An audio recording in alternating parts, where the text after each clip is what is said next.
It's the Enterprise J, the Universe Temporal Heavy Dreadnought Cruiser in Star Trek Online. Let's do the gameplay review.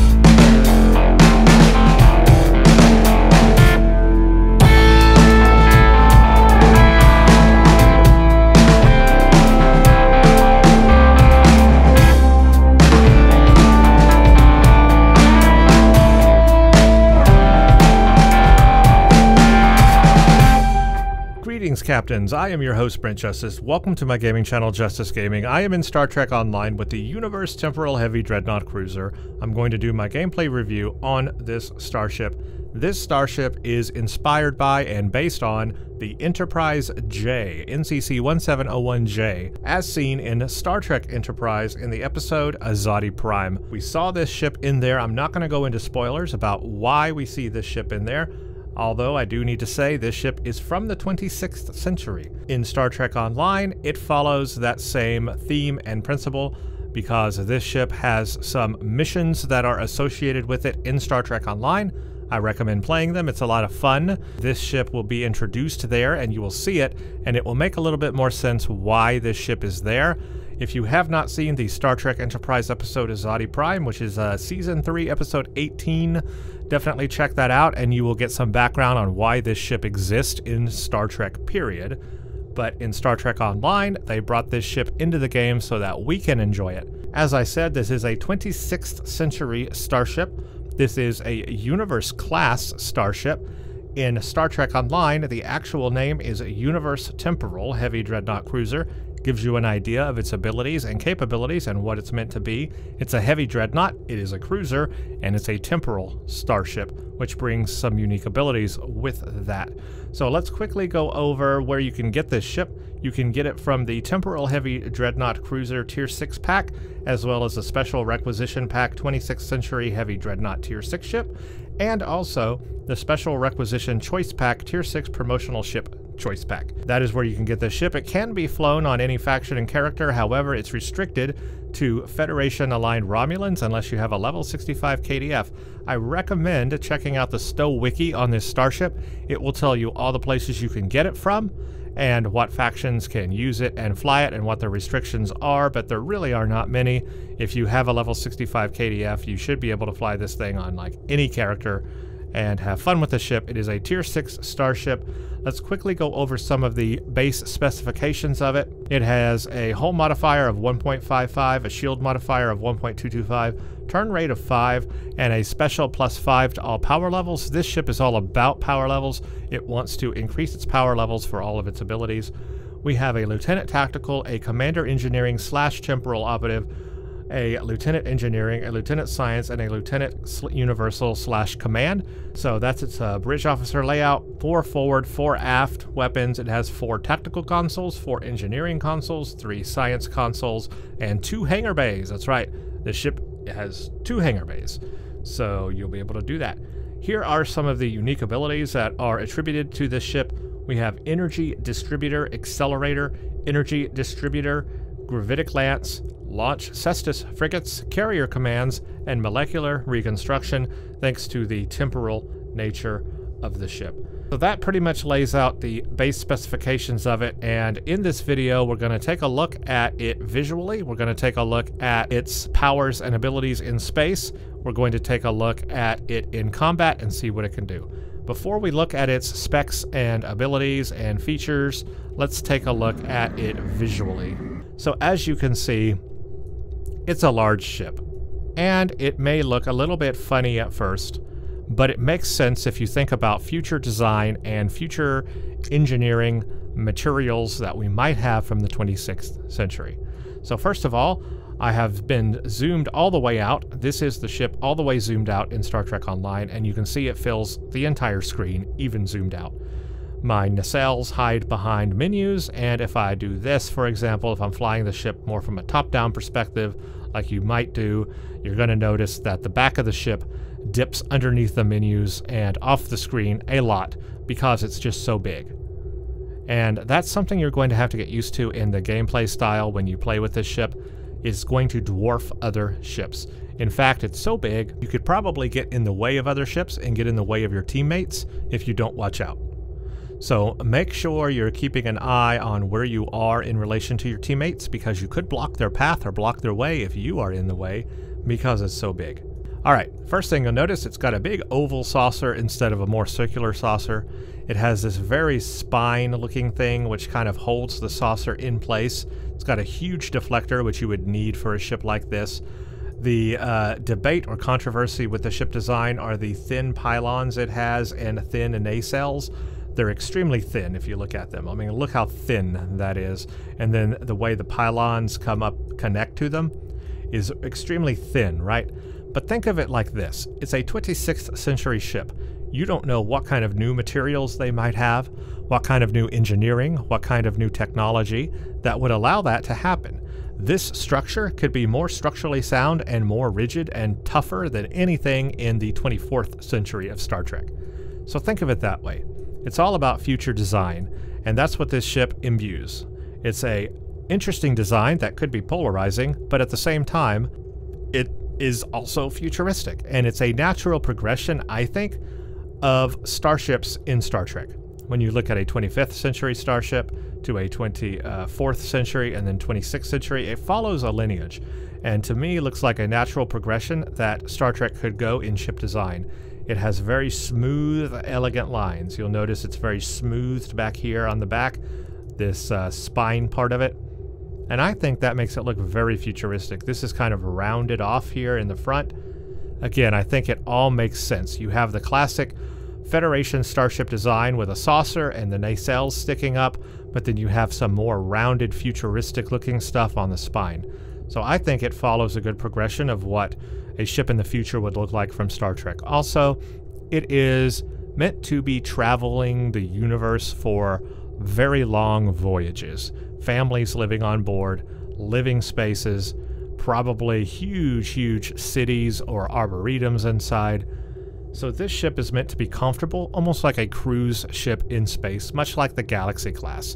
It's a cruise ship in space, and I get that vibe when I look at it. In Star Trek Online, it's designed very well, and I think it is very detailed for a Star Trek Online game. Not much else to say about it. It's got a unique look. It does have a bit of a meme, however. This is a meme ship. It is known as a pizza cutter or pizza slicer. You will kind of see that. People reference that because of the way it's shaped. You kind of hold the handle of the pizza cutter here, and then you kind of roll it on the pizza with the big saucer, and yeah, I have even named my ship the USS Pizza Cutter. So I am living that meme with this ship, absolutely. So as you can see, as I've been turning and moving with the ship here, it turns slowly, and that's going to depend completely upon your skills and your endeavors. Do you have points into turn rate? Are you using the pilot specialization? Those things will determine your turn rate on the ship. I have a lot of points into turn rate in the endeavors, so my turn rate is going to be better than what you would get with this ship if you didn't have any buffs on that. So this ship will turn very slowly, and you're going to have to get used to how that flies. As I said, I am zoomed completely out, so this is it. It's going to be a large ship. Get used to that. But there's a full turn for you and how long it takes to turn. I'll zoom all the way in on the ship, and you can see when zoomed all the way in, it's just a monster. It's a monster of a ship. So that's a look at the ship visually. I'm going to now go into the ship editor, and we're going to look at the ship customizations and what we can do visually there, and then we're going to take a look at the unique bridge. Yes, this ship has a unique bridge, and we'll take a look at that as well, and then we'll come back and take a look at its powers in space. Okay, hello everybody. We are back with the visual customizer in Star Trek Online with the Universe Temporal Heavy Dreadnought Cruiser. As I said, this is the default template. There is only one template called Universe, so that is all you get, but you can make some changes here. First to note, there is a unique bridge called the Universe Bridge. We'll go take a look at that because that is pretty darn cool.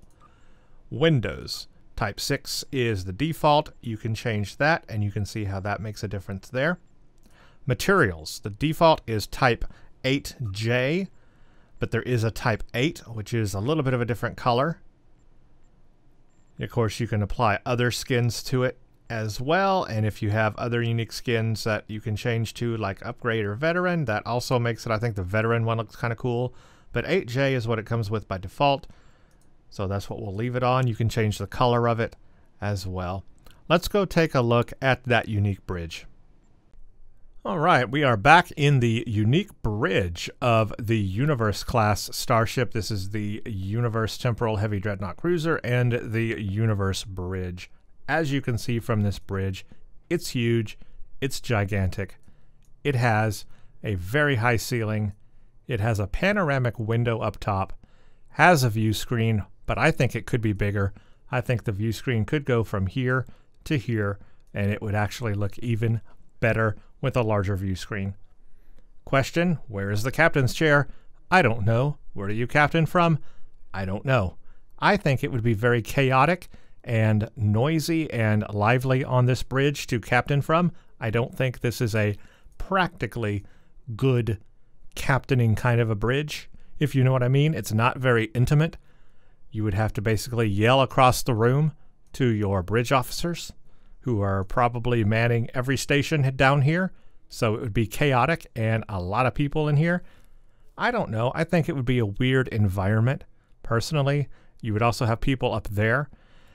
It's a weird environment to captain from, such a large room as this. I think the bridge should be smaller, but I get the idea. The idea is this is a large ship, so you have a large bridge.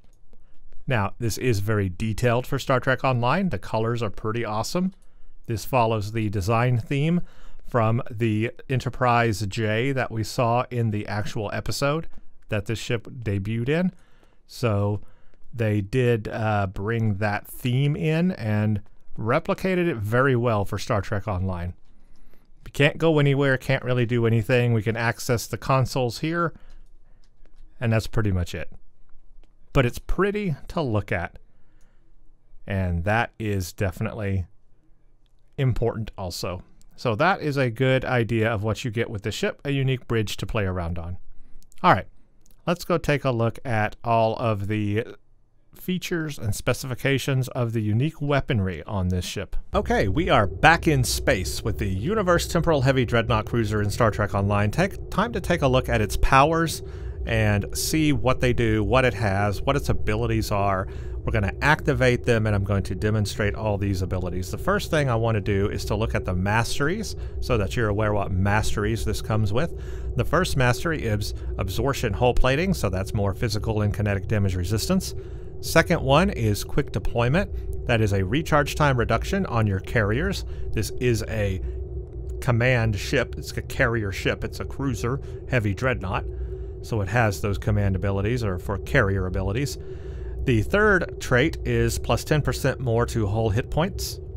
The fourth trait is rapid repairs, regenerates your hull in space and twice out of combat. And here's the special trait. So this one is called repair mode. Taking damage grants repair mode. After taking a large amount of damage, you gain 1 repair mode counter for 120 seconds. On third repair mode counter, you enter repair mode. To self, plus 10,000 hull hit points, 0.5 seconds for 5 seconds. To self, plus 500 bonus all damage resistance rating. To self, 50,000 temporary hit points. To self, disable for 5 seconds. And to self, removes all repair mode counters, locks out ability to generate repair mode counters for 90 seconds. This ability will enable automatically. It's a passive mode. You don't have to enable anything. This will just happen as you're taking damage. It will automatically kick in when it kicks in, and hopefully we can notice that when in combat. I will just quickly show you the stations. As I mentioned, it's got the universal consoles, it's got the command consoles, and it has the temporal consoles. So this thing is pretty set up for being very diverse. Now, as for other consoles, you do have 4 engineering, 3 science, 4 tactical. 2 hangar bays. This ship is based on phaser energy weapon damage, so make sure to check that your energy type. These are the hangars that it comes with, the Cestus Frigates. This is a Temporal Heavy Dreadnought Cruiser Tier 6 Cestus Frigate equipment and abilities. The standard one it comes with has a 1x phaser beam array 4, a 1x phaser dual beam bank 4, 1 quantum torpedo launcher 4, 1 phaser beam array aft, beam fire at will 1, emergency weapon to fire 1, channel deconstruction, and torpedo high yield. As you can see, these are quite loaded. These Cestus Frigates, loaded. So let's take a look at the fleet version of them. I have 2 of them, obviously. I've got, again, 1 phaser beam, 1 phaser dual beam bank, 1 quantum torpedo, 1 phaser, but what it upgrades that to is beam fire at will 2, scratch the paint, channel deconstruction, torpedo high yield 2, and emergency power to weapons 3. So that's the fleet version of the hangar bays, and we'll take a look at those and deploy those. Let's take a quick look at my stats so you are aware of what I'll be running while we go into combat. My current hull is at 160,000. This ship's strength is its hull strength, and its shield strength too. Shield strength's at 28,000. Now you can get a higher shield strength on a science ship, but that is still not bad, and really it's that hull strength, 160,000. And of course that's going to vary based on your buffs, your endeavors, your specializations, etc. Hull repair rate is 157% a minute right now. My power transfer rate is at 286. Defense rating, let's see what that settles out to, is 95. I have about high 30s and low 40s on resist, 111.6% crit severity, 23.2% crit chance. Turn rate while at impulse is 12.1 degrees per second with my current abilities, and just so that you are aware of my abilities, I will show you what my specializations enabled are. I have the command officer set as primary, and I do have pilot set as 2, so I am getting a plus 40% turn rate buff on this starship, so that's why mine turns a little bit better. But if you don't have that, or you have no points into your endeavors on turn rate, then the turn rate's going to be a lot slower on this ship. So that's basically what I'm running for the skills. Now for my weapons, I am using phaser weapons because, again, these Cestus Frigates use phaser energy damage. So I am using Elite Fleet phasers on this ship, and I have a wide-angle quantum torpedo because it's such a large ship. I need my torpedo. It's hard to line up sometimes and get your torpedoes to line up from your front. So if you have something like this, you can fire them more to the side. So I think the wide-angle quantum torpedoes really fit well with this style of ship, and I wanted to mention that. I think that's an important part of it because it turns so slow and it's so big. You are probably going to be side-angled to your enemy a little bit more, and so something that can fire from the side, like the wide-angle quantum, is going to be very beneficial for a ship like this. Okay, moving on, we are now going to take a look at the special features this ship comes with, the unique console that this ship comes with. Here it is, the Universal Energy Distributor Accelerator. So, this is found also on the Dreadnought Temporal Heavy Dreadnought Battlecruiser, Temporal Heavy Dreadnought Cruiser Tier 6, the Valkys Temporal Heavy Dreadnought Warbird. It has a passive buff of 21.4% directed energy damage and a plus 20% flight rate. So this does change your turn rate just by having this console on. That adds a plus 20% to your turn rate right there. Here's what it does though when you enable it. A PBAOE, allies 5 km plus max and current power plus energy transfer rate. Ally plus 10 max all power levels for 20 seconds. Gain 1 cycled energy counter for 60 seconds for each ally within 5 km. Max 5 targets including self every 1 second for 20 seconds. Self reduces recharge time on Gravitic Lance by 0.3% every 2 seconds for 20 seconds. Ally plus 15 all current power levels for 20 seconds. Ally to target plus 150% power transfer rate for 20 seconds. 2-minute recharge. So this does buff you and your allies. You need them to be in range, but if another ship is in range, you can activate it on, and it will apply to yourself and your allies. So I'm going to enable that console right now. Here it is. It is called the Energy Distributor Accelerator. Here we go. It's going to enable. You'll see it pop up down here as well, and you'll see the visual for it. So I'll do this so you can see the icons down here and the visual on the ship. there it is. Cycled energy charge is now inactive, and energy distributor accelerator is inactive. And it's doing its thing. It's buffing us, and if I had allies around me, it would be buffing them too. Now, when I use it with the gravitic lance, it'll be even better. So, as you can see, here's the gravitic lance. It shows up as an icon. It doesn't show up on your ship, so it's not an actual thing you have to slot on your ship. It's going to be an icon in your hotbar, so you need to make sure to add the icon in your hotbar. But here it is. Overcharged gravitic lance cylinder, 0.3 kilometer radius, heavy radiation damage and damage over time. So it is radiation damage, it's not phaser damage. It is radiation damage. It's got a 45-degree targeting arc, so it's very narrow. Foe, it does 22,301.2 radiation damage with a 50% shield penetration. Now that damage is going to be based on other factors, obviously. Damage increased by 5% per stack of cycled power charge. Foes, 3,716 radiation damage every 1 second for 5 seconds. Damage increased by 5% per stack of cycled power charge. And you can see all that there. So, when I use this in combat, you will notice that when the cycled charge is hit with that enabled, the distributor accelerator and all that, it's going to cycle to a different kind of a lance. And I'm going to show you, it's got a 2-stage lance basically. So you'll be able to do that, and hopefully I'll be able to demonstrate that when we're in combat, and I will show how that works. But that one is radiation damage. It's not energy damage like a phaser. It's going to be radiation damage. So I suppose if you buffed radiation damage, you could really increase that radiation damage on it. I don't have anything special set right now to buff radiation damage, so it's just giving me the defaults, whatever it has. Alright, now that we've looked at that, let's demonstrate the Cestus Frigates. I'm going to launch the frigates. They will kind of pop out the backside. There they are. We can launch 2 more, so we can have 4 total. And you'll see that there's 2 there. Let's take a quick look at their hull strength. 56,734 for the Cestus Frigates. Let's launch 2 more. And we'll try to take a closer look at them if I can get them in the screen. They're a little hard to see. Can I get them in? Barely I can get them in. So there they are. They actually look like a smaller version of our ship. Oh, they're really hard to get in the screen, aren't they? Let's see if I can move a little and get them to move.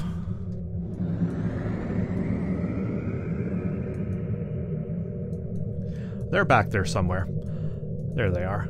So we've got 4 of them out now. I'll recall them. We can get them to move that way. And they'll kind of fly around. There we go. Now we can get a good view of them.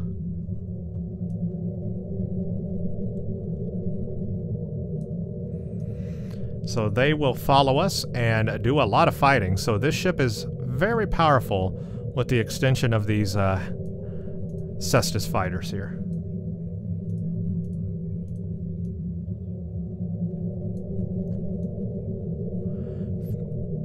Cestus Frigates.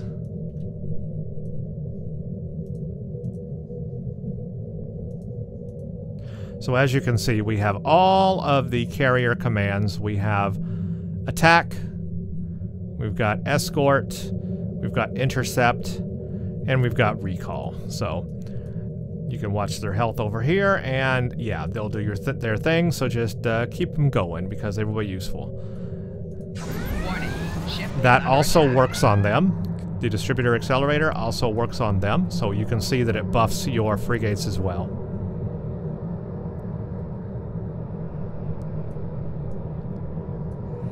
Very nice.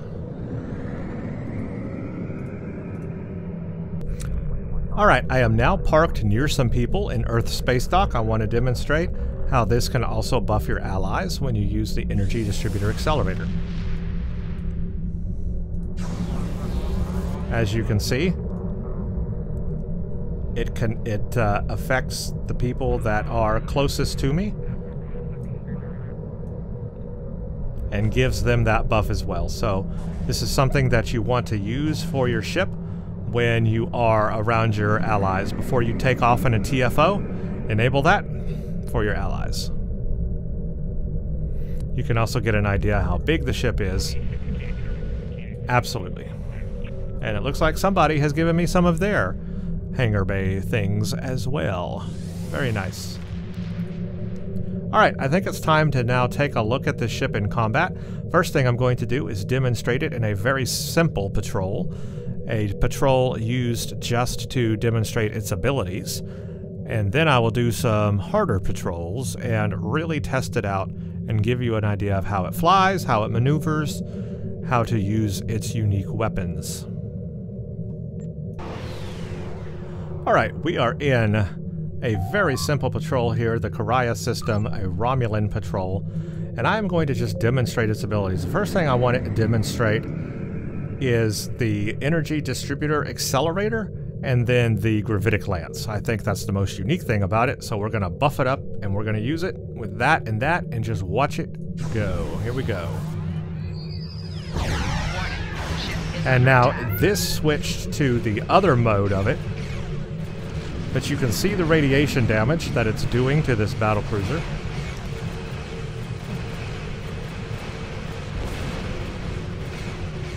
And we can hit it again. And that's radiation damage alone. So not bad. Honestly, not bad. Now we do have a 2-minute recharge before I can use it again. So I'll bring out my frigates and let them do their thing. In fact, I will just let them do that and I won't touch anything. Target shield has failed.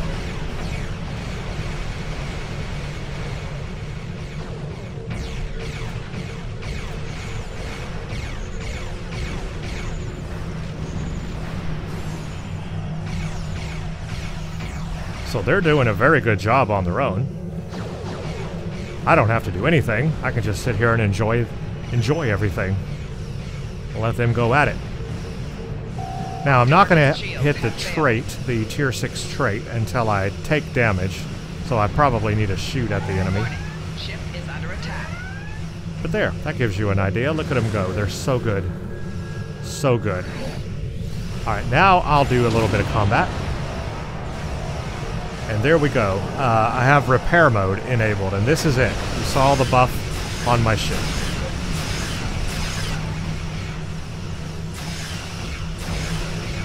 Target shield has failed.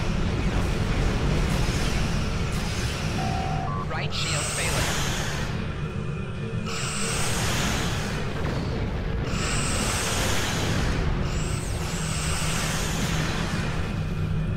Nice. It looks like we can do the gravitic lance again, so we're going to do that. And, oh, I killed a scorpion fighter, but meant to do that instead. Oh well. Kind of missed that time. Shield has failed.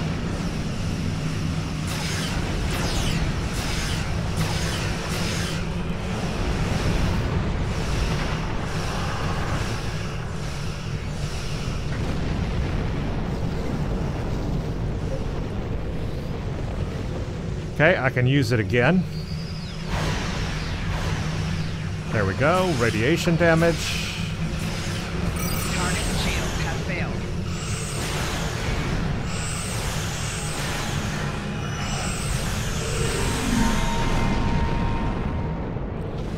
As you can see, it's an extremely powerful ship. I have no problem staying alive, but as you can see, turning and moving, trying to get in position when I don't have evasive maneuvers cooled down is really hard. Warning. Ship is under attack. Target shield has failed.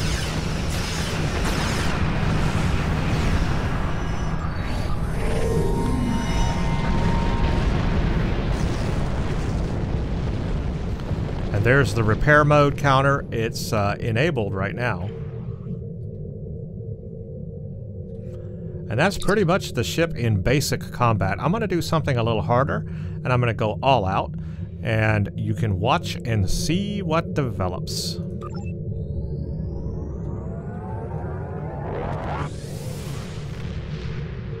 Okay, to do something a little bit harder, I'm going to start with the Jupiter Gauntlet normal mode first, Sol System normal mode, then I'm going to do hard mode. So let's launch normal mode.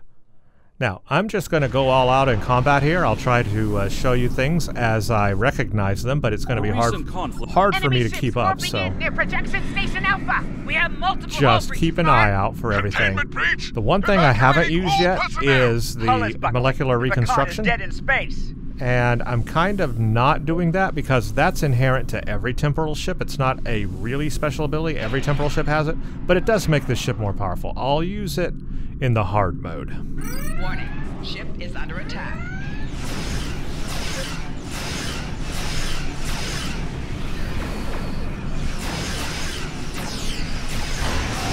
Target shields have failed.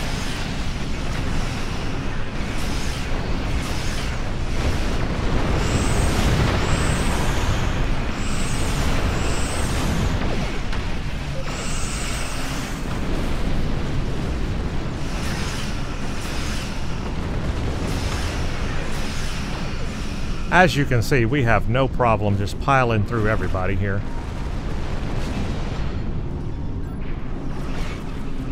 Very powerful ship. Next group incoming. Projector station Beta. Attack. It's just that maneuvering is a pain in the butt. A real pain in the butt.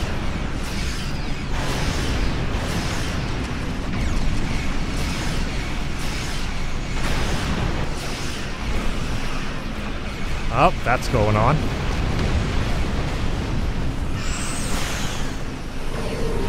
So there's all the things active right now. Target shields have failed. The enemy approaches projector Just looking at my stats. Meet them in battle.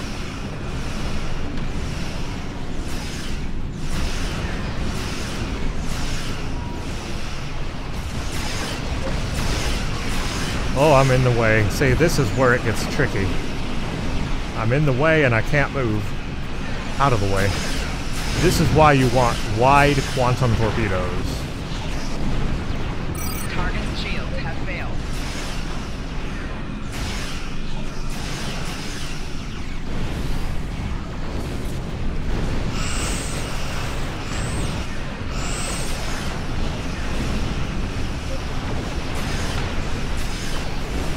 Alright, now that I have that active,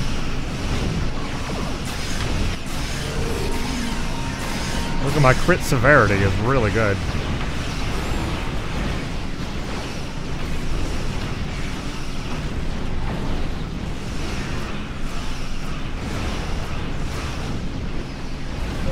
Right shields failing.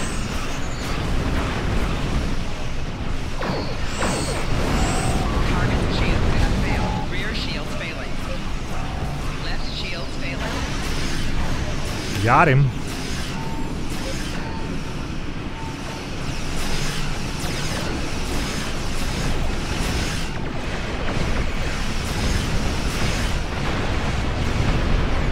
Hull integrity below 75%.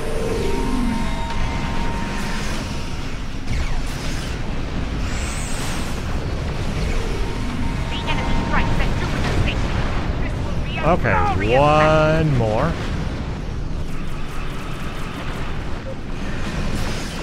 Need to wait for everything to cool down.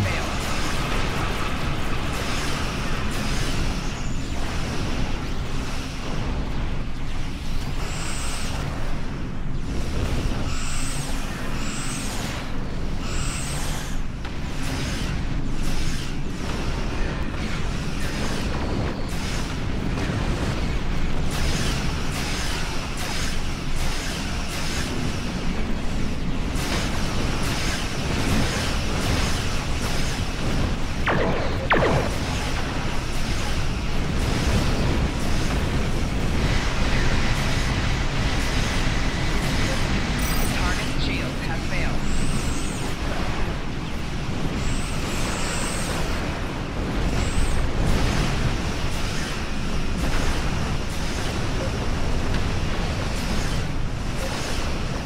Nice. I'm gonna save the Dreadnought for last. Target shields have failed. Want to use my lance on him.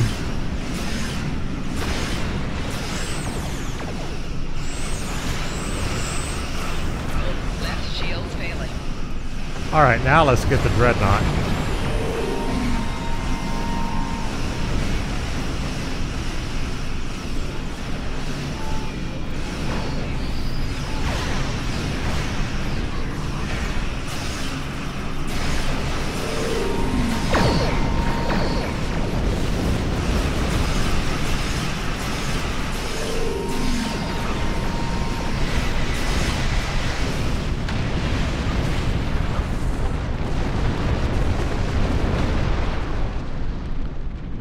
So that is pretty much how the ship operates in combat. As you can see, maneuvering is the hardest part.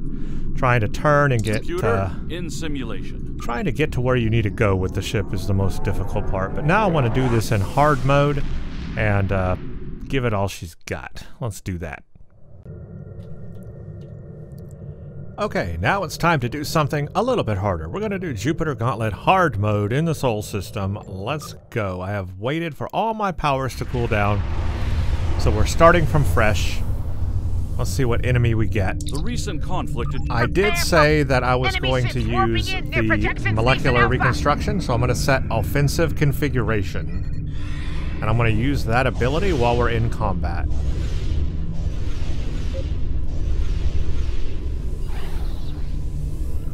So let's go get it. Got some hard enemies here, too. Ship is under attack.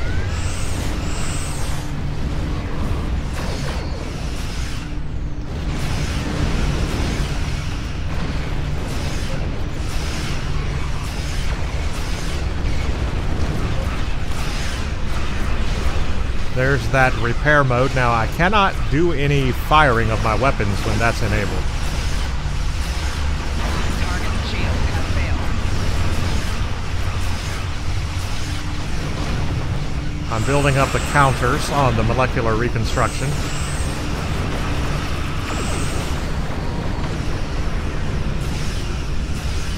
Next group incoming! Projector Station Beta! Attack! Now this is the hard part, turning with the ship when I'm in at the wrong angle. They're all behind me. Yeah, that's really difficult. Okay, my molecular reconstruction is set. Ooh, I'm being targeted.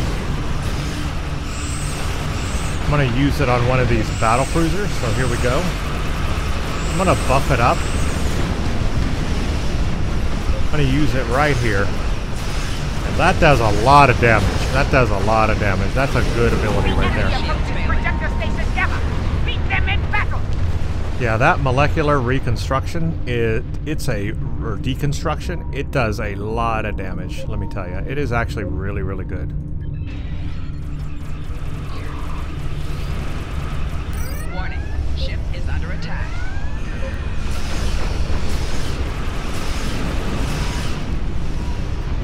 Target shield has failed.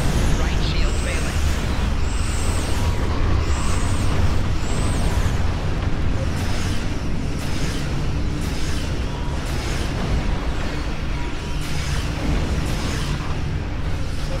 Okay, I can't do anything. I can't fire weapons right now. I have to wait. Now I can.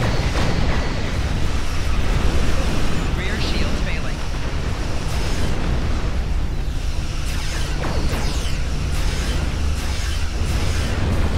Target shield has failed. Left shield failing.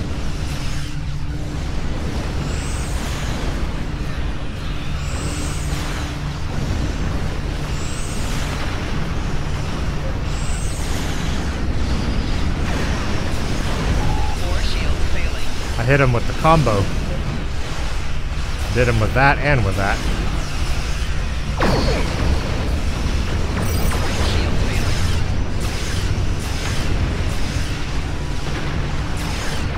Target's shield has failed. Hull integrity below 75%.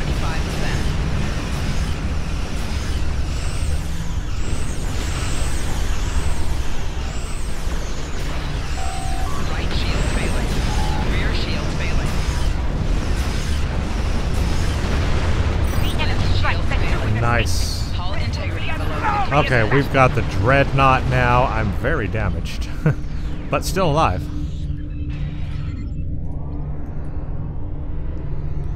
very damaged and still alive. And that's the beauty of this ship, is staying alive, staying alive. Let's get these outer ships before we hit the Dreadnought. We'll do the Dreadnought last. Warning. Ship is under attack.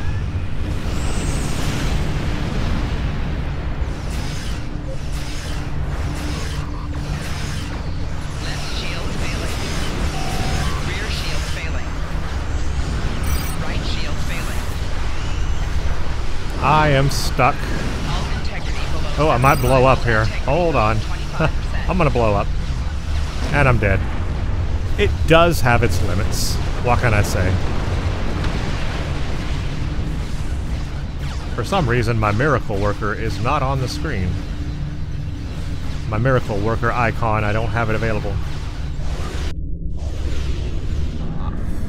Let me make a quick adjustment here. I'm gonna see where's my Miracle Worker at? Yeah, I'll thank you. Miraculous repairs. Why aren't you here?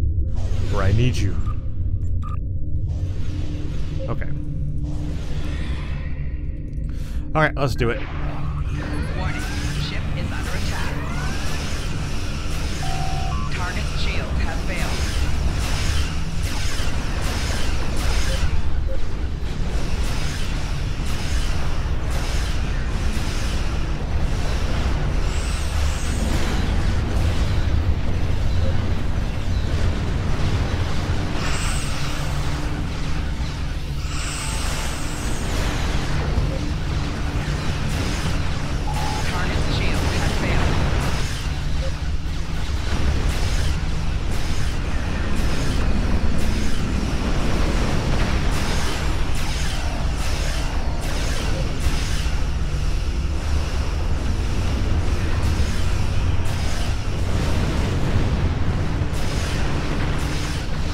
Target's shields have failed. Target's shields have failed. Forgot to enable my offensive configuration again. I want to use it on the Dreadnought. Right shields failing.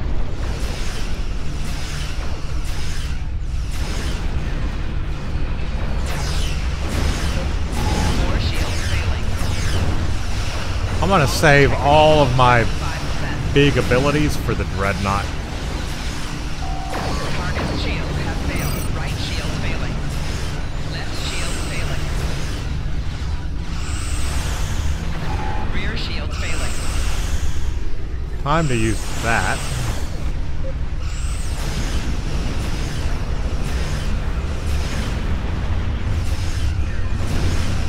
Target's shields have failed. Hull integrity below 50%. Wow, they are getting me pretty good.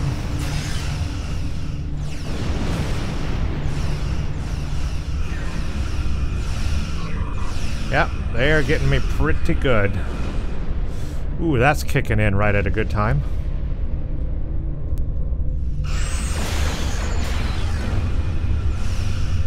I don't want to use my... I want to save all that for the Dreadnought. I really do. I want to save everything for the Dreadnought.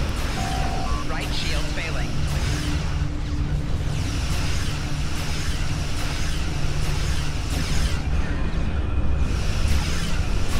Hull integrity below 75%. Let's get that ship way out here. Left shield failing. Hull integrity below 50%. Wow, tough. Rear shields failing. Target's shields have failed.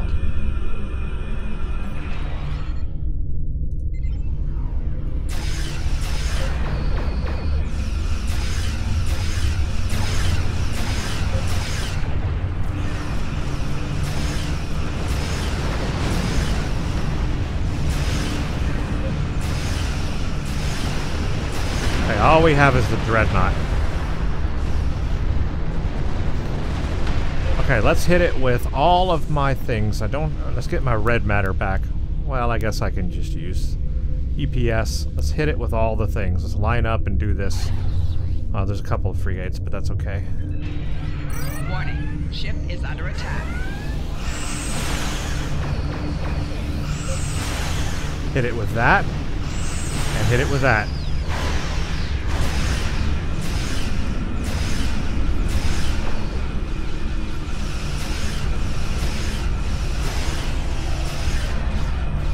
Hit it with one of those.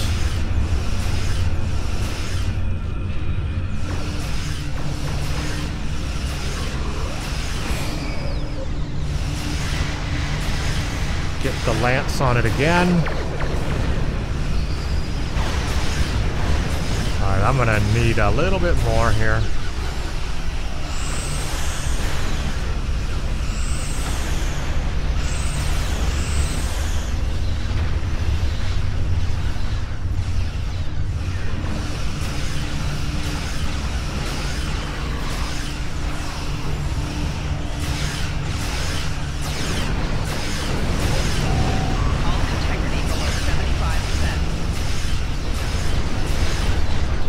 Hit it with that.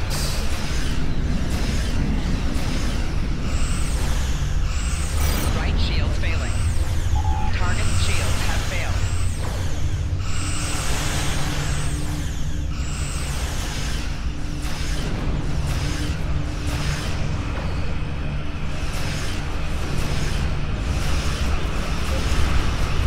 Oh, it's way over there now.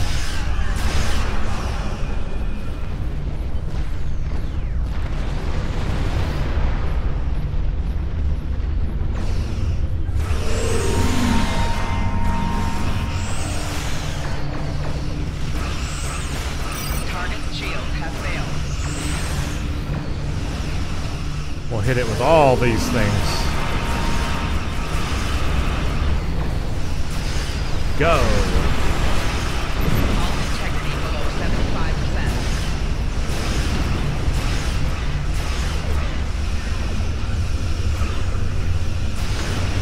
Hit it with that again. It's a tough cookie to crack.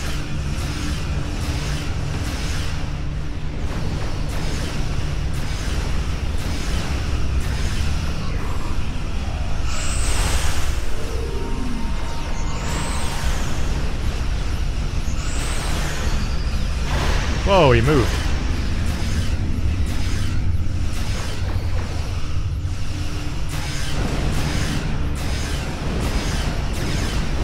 He's going down.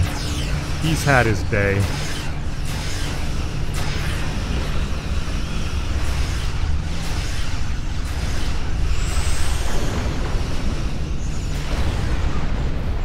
And he's down. That's a hard Dreadnought.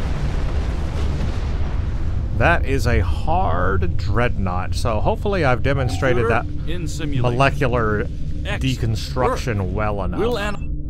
Hope so, because that is an inherent ability of temporal starships. It is not necessarily special to just this starship. All temporal starships have the molecular deconstruction.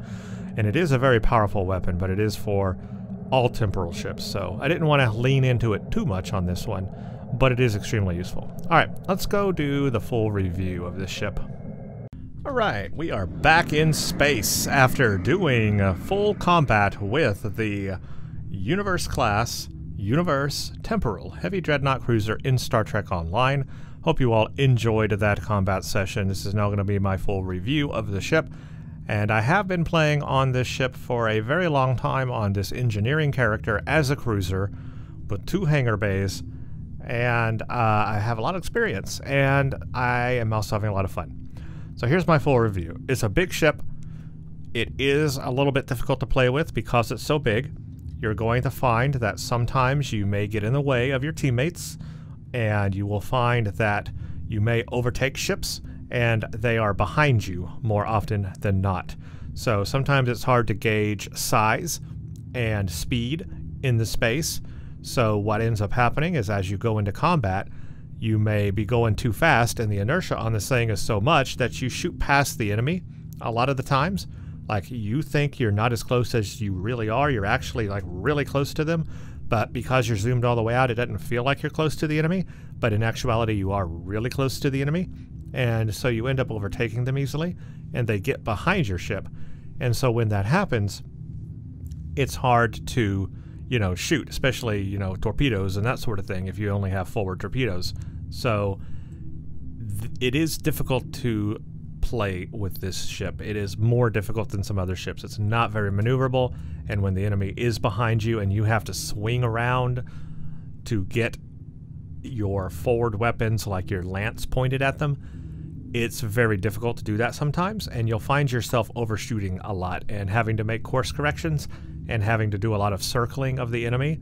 So it's really best to fire from the side with this thing. So any type of 360-degree beam is extremely useful. Any type of like wide-angle quantums like I'm using is extremely useful. Anything that can shoot more from the side or from wide angles is going to be extremely useful on this ship, and you're going to want to stick with things like that. You're also going to want to use fire at will, beam fire at will, and beams all around. It's that kind of a ship. So you'll probably be side profiling your ships a lot of the time, the enemy. So that's the size and the maneuverability. Also, if you don't have any turn buffs, it's going to be really slow turning. It is the kind of cruiser where you just sit there and you can take a lot of damage. You can tank a lot of damage. You can be a tank for a team if you need to. It's going to be the kind of ship that can take a lot of damage, and you can certainly buff it to do maximum hull damage. I mean, I don't see any problem taking the ship to like 200,000 hull strength. You can do that. So you'll have a really high hull strength. This ship is good for that. And it can be a powerful ship, loaded with phasers. It can be very powerful. I also find that the hangar bays, the Cestus frigates, they are also very good. You get 4 of them, 2 hangar bays, 4 deployed at once. They're very good. And if you get the fleet versions of them, extremely powerful. So use those all the time. And as a carrier, you have those carrier commands. Those are very good frigates. I have enjoyed using them. Now, as for the powers themselves, the gravitic lance is basically radiation damage.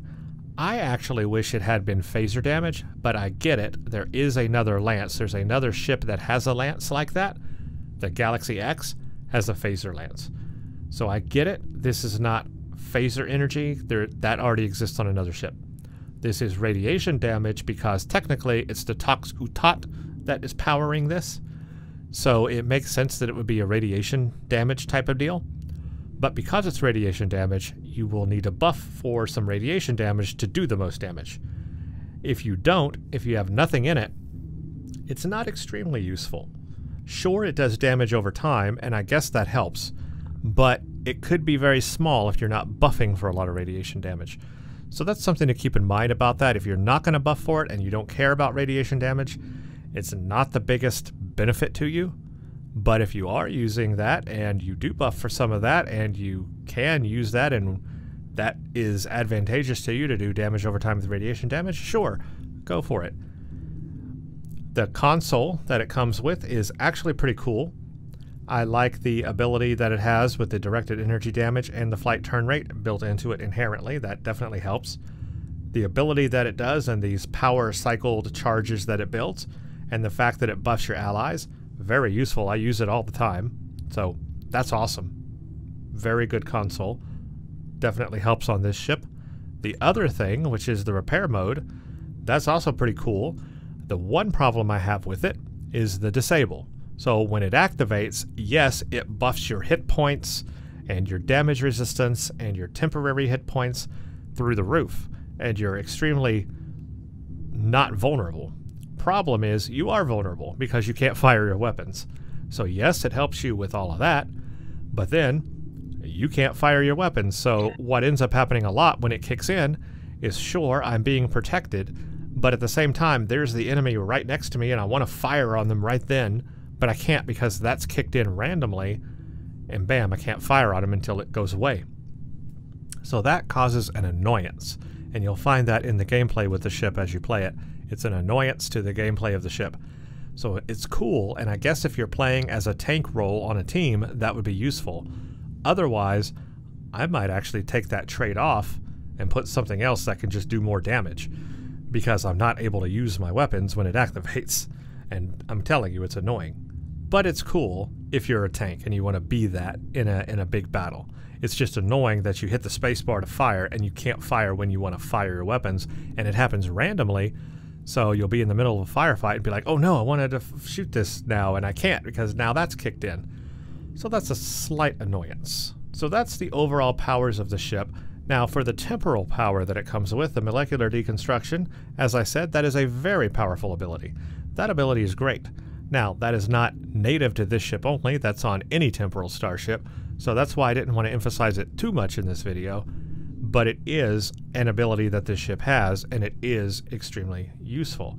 The offensive configuration has max engine power, plus turn, and plus flight speed, and it builds up the counters toward the molecular deconstruction beam, which does physical damage. Again, that's extremely important.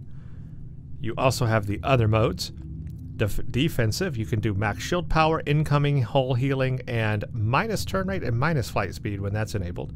Then you have the other one, which is support, which is max auxiliary, plus exotic damage, plus control strength, but minus energy weapon. So I would only really use the offensive configuration. That gives me engine power and turn rate and flight speed with this ship, and I think that's important. That will help me fly the ship a little bit better, and then it builds the counters up, and then I utilize the molecular deconstruction beam. So that adds to this ship.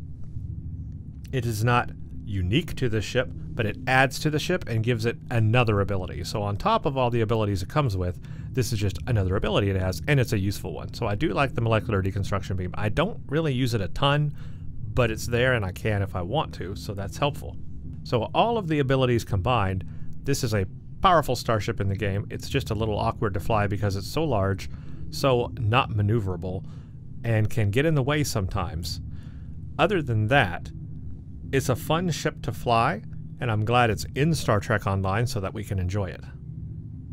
But those are my thoughts and opinions on the Enterprise J-inspired Universe Temporal Heavy Dreadnought Cruiser in Star Trek Online. Let me know what you think below of this ship. Do you have this ship? Have you flown this ship? What do you think of its flying characteristics and its weapons and its power and its builds? What have you done with it that has made it unique and enjoyable for yourself? Let me know what you would change about it. What would you add or subtract or make different about it? And then after watching this video, let me know if you plan to get this ship in the future. Is this a ship you're looking forward to playing on a character? Is this an appealing ship for you? Thank you for watching. I hope you all enjoyed this video. If you like this video, leave a like.